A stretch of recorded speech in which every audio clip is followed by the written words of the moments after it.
Hello friends, माझं नाव नुपूर प्रसाद चौबे आहे।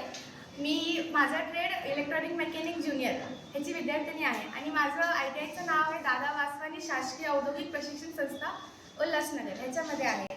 आणि मी आज तुम्हाला रिले हा कसा चेक करतो हे दाखवणार आहे। आता मी तुम्हाला हा 5 पिन रिले आहे, 24 व्होल्ट DCचा आहे। आता मी तुम्हाला ह्याच्याबद्दल दाखवणार आहे।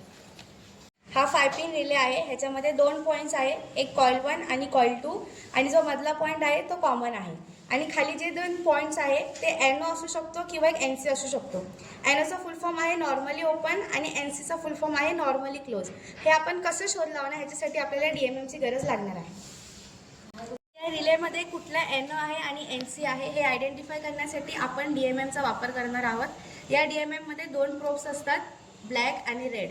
ब्लॅक मी लावला आहे कॉमनला आणि रेड मी लावणार आहे व्होल्टेज, ओहम आणि करंट या रेंजवर लावणार आहे। आणि हा DMM किंवा प्रोब्स ओके आहे की नाही हे आयडेंटिफाय करण्यासाठी मी DMMला कंटिन्युटी ही रेंजवर ठेवलं आहे। ह्याला शॉर्ट केलं आहे। जसं तुम्हाला ऐकायला येते की हा बजर वाजला आहे म्हणजे हे प्रोब्स आणि DMM ओके आहे, वर्किंगमध्ये आहे। जसं की तुम्ही बघताय की बजर वाजलं नाहीये म्हणजे हा नॉर्मली ओपन आहे।